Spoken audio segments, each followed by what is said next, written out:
नमस्कार। श्री श्री आनंद मूर्ति जी द्वारा रचित आनंद वचनामृतम खंड प्रथम में स्वाध्याय के रूप में आज का हमारा विषय है गोप कौन है। मनुष्य साधारणतः बड़े ही स्थूल भाव से जप क्रिया करता है। कहा जा सकता है कि उनकी वह जप क्रिया जैसे तोता पक्षी की बात करने जैसी है। तोता पक्षी बिना माने समझे किचिर मिचिर करके अनेक बहुत कुछ ही बोलता है। उसी तरह से जिनके अंतर में ईश्वरनिष्ठा या आध्यात्मिक चेतना नहीं है, उनकी जप क्रिया ही अर्थहीन है। ठीक वैसे ही अर्थहीन है जैसे तोता पक्षी का बोलना। जहाँ पर आध्यात्मिक भावना नहीं है, वहाँ पर जप क्रिया का आभ्यंतरीण स्वगत अभिभावन नहीं है। वहाँ पर जप क्रिया एकांत निरर्थक है।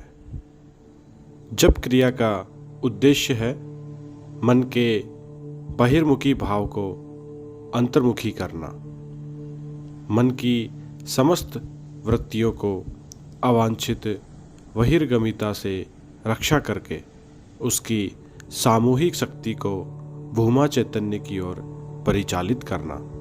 जहाँ पर इस भूमा चैतन्य के प्रति कोई प्रेम नहीं है, वहाँ पर चिंतन शक्ति को जीवन के परम ध्येय के विचार से ग्रहण किया नहीं गया है। वहाँ पर समस्त मानस वृत्तियों को भिन्न पथ में परिचालित करना अर्थहीन है। कारण वे तो परम चैतन्य की ओर परिचालित नहीं हो रहे हैं।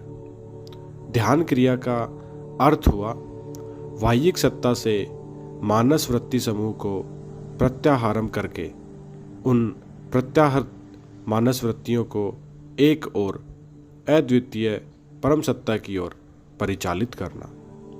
जहाँ पर परम सत्ता के प्रति कोई आंतरिक प्रेम भाव नहीं है, वहाँ पर परम पुरुष के प्रति मन कैसे जाएगा। इसलिए ईश्वर प्रेम नहीं रहने पर ध्यान क्रिया भी निरर्थक हो जाती है। ध्यान शब्द आता है ध्या धातु से, जिसका मतलब हुआ मानस वृत्ति समूह को प्रत्याहार करके परम पुरुष की ओर ले चलना। उसी से वृहत के प्रति अनुराग या आकर्षण न रहने पर किसी को ध्यान सिद्धि हो नहीं सकती।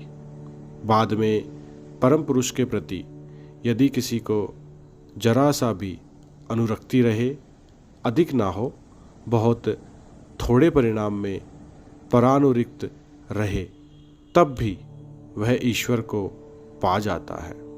इसी से वे सभी बुद्धिमान मनुष्य, वे धर्म जीवन में सुप्रतिष्ठित हो या ना हो, वे ध्यान क्रिया या जप क्रिया में निपुण हो या ना हो, योग या अन्यान्य दिव्य गुण ज्ञान में सुदृढ़ हो या ना हो, वे नक्षत्र विद्या में नैपुण्य रहे या नहीं रहे, उनमें गुरु भक्ति रहे या ना रहे, वे जप या ध्यान क्रिया के तात्पर्य के संबंध में अवहित हो या ना हो, किंतु वे यदि पराभक्ति के अधिकारी हो, उस क्षेत्र में वे अवश्य ही ध्यान के ध्येय की प्राप्ति करेंगे।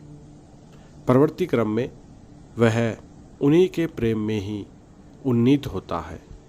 जिस स्तर में वह होता है, मैं कुछ पाने की आशा में परम पुरुष से प्रेम नहीं करता। मैं परम पुरुष से प्रेम करता हूँ इसलिए कि उनसे प्रेम कर मैं आनंद पाता हूँ। और अंत में भक्त अनुभव करता है, मैं स्वयं आनंद पाऊँगा, इसलिए उनसे प्रेम नहीं करता हूँ, उनसे प्रेम करता हूँ। कारण इस प्रेम से वे आनंदित होंगे।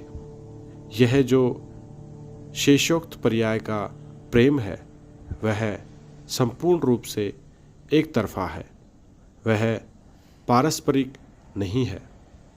जहाँ पर पारस्परिक प्रेम की बात है उसे मैं भक्ति नहीं कहूँगा केवल मात्र व्यावसायिक विनिमय, अर्थात पैसा फेंको तमाशा देखो।